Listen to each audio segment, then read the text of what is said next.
Adam Schiff is the worst criminal in Congress in the last 250 years. Adam Schiff went to the podium day after day after day saying, I know nothing about this. We're not going to discuss it. We're going to protect it. And then Adam Schiff, led the prosecution of the impeachment trial in the Senate of President Donald Trump. Talk about someone who was conflicted out of the game because he was part of the hoax that brought Charmella in, manufactured that false accusation, and then peddled it out to the world. And he continued, not surprising, he's lied about almost everything in his life. But now he lied just to set up a presidential impeachment. And that's what I was talking about, these disinformation campaigns. He should be investigated because he lied to the world about his interactions with Charmella, who is a whistleblower, and I can't stress it enough, that started a presidential impeachment. Senator Adam Schiff is freaking out as old clips of Kash Patel calling him a criminal resurface online. The FBI gets another shocking personnel change as President Trump names a new deputy FBI director. Federal layoffs are affecting the housing market in Washington, D.C., and Democrats continue to lie through their teeth to try and convince people that they're winning. Now, I appreciate you guys taking a second to hit the like button if you guys appreciate these updates.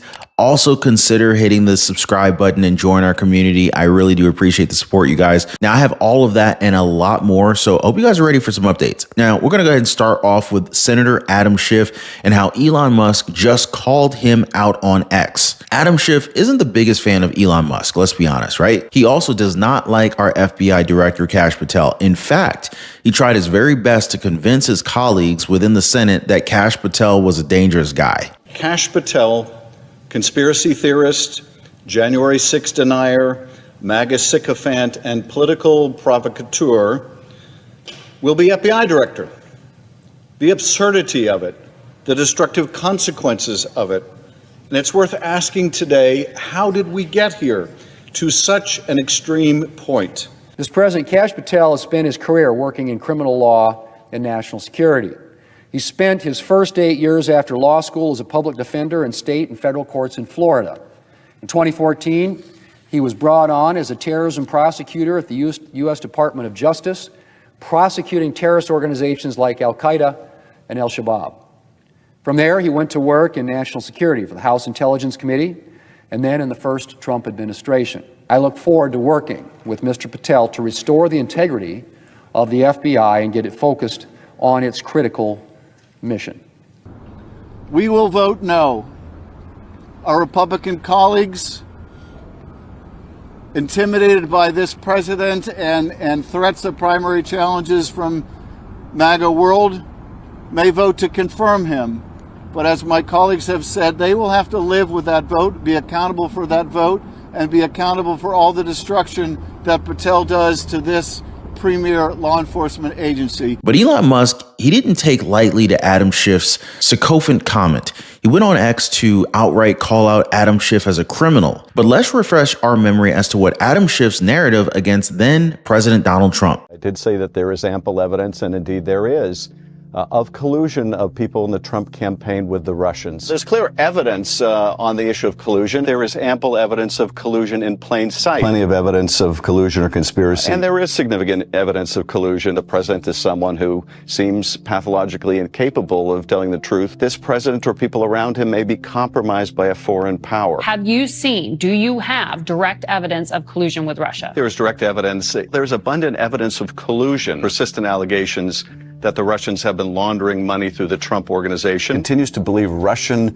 propaganda. That makes him dangerous to our country. Donald Trump and his campaign colluded with the Russians. There is ample evidence of collusion. There is significant evidence, much of it in the public domain, on the issue of collusion. I certainly say with confidence that there is significant evidence of collusion. Ample evidence in the public domain on the issue of collusion. There is circumstantial evidence of collusion. There is direct evidence, I think, of deception. Hey, by the way, guys, if you're one of the real ones who really enjoy what we do here on the channel, you've got to check out the Inner Circle. This is where our true supporters get exclusive access to content that I just can't share here, completely commercial free. It's also the best way to keep this channel going strong. So if you want to be a part of something special, join us over there. Links in the description or in the pinned comment down below. Now, there's a lot more where that came from, guys, which is exactly why it's not surprising to know that Adam Schiff was censored by the House in 2023. To this day, yet all of this talk was not able to produce a single shred of evidence against President Trump. This also explains the fear that we're seeing within the Democratic Party, because Kash Patel is certainly not going to let these comments from Adam Schiff just go like that. There's got to be some kind of accountability. He wasn't just a random citizen when he said these things. He was a representative in the House. Now, to add to Schiff's anxiety, President Trump just appointed his new deputy FBI director. Announced talk show host Dan Bongino as Deputy Director of the FBI. He will work alongside newly confirmed FBI Director Kash Patel. The Deputy Director position does not need Senate confirmation. Bongino is a former Secret Service agent. And Director Patel, an outspoken ally of President Trump, will possibly have some additional duties. He will also serve as acting director of the Bureau of Alcohol, Tobacco, Firearms, and Explosives. President Trump calls Dan Bongino as a man who has incredible love and passion for our country. He also said that the podcaster is willing to give up his day job in order to serve the country. The president ended his post on Truth Social by saying that Bongino will be working alongside U.S. AG Pam Bondi and FBI Director Kash Patel, and that this will bring back fairness, justice, law, and order to our country. Now, moving on, guys, DOJ is getting a whole lot of pushback from federal workers who refuse to cite what they've been doing at work. There are also those who just don't want to return back to the office. Elon Musk recently reposted an interview with Representative Ralph Norman. He talks about federal workers who feel offended by DOJ and Elon Musk. Price tag that the taxpayers pay is right at $271 billion a year. Is it too much to ask for them to verify why they're making an average salary of $106,000 a year? Do you think in the private sector that single mom who is working two jobs at a restaurant can't justify where she was, or the hygienist at the dentist's office can't verify how many patients they saw? The absurdity and I guess the arrogance of the workers who says that's a heavy lift is what's wrong with that's what the Americans are sick and tired of. It's not their money. We're the ones who are paying the bills. We have a right to know. The mandate to return to office is creating a mixed response from federal workers. A new report shows that there's been an increase in home buyers within Washington, D.C. However, there's still a lot of uncertainty given the fact that federal jobs are being cut now and then. Home prices for Washington, D.C. has dropped by 8.6% early this year. Redfin data reveals that the median price at this point is $560,000. Now, some homeowners are selling so that they can get a home that's closer to public transportation. Now, again, this is due to the return of office mandate from the president. Right now, around 65,000 federal workers have taken the buyout offer from the Trump administration. But of course, we have to talk about the negative aspect of all of this. 60 Minutes recently ran a report where workers were interviewed about getting fired from their job. Christina Dreyer, part of the USAID shutdown, had this to say about it, quote, 12 days ago, people knew where their next paycheck was coming from. They knew how they were going to pay for their kids' daycare, their medical bills, and then all of a sudden, all gone overnight, end quote. Elon Musk responded by saying that all employees were offered 8 months of pay and benefits, meaning that it wasn't all gone overnight. But that's what they want you to focus on, guys, that people lost their jobs even though they were given more than enough time to make up their minds. And if we're talking about lies, I need to play a clip from Minority Leader Hakeem Jeffries, because according to Hakeem Jeffries, they keep on winning against the current administration. Watch. We are not losing in court. We are actually winning in court. The Trump administration is losing. We are partnering on at least 79 different lawsuits that have been brought related to about 35 different illegal or unconstitutional executive orders. And the Trump administration continues to lose in court after court after court. And that effort will, of course, be on.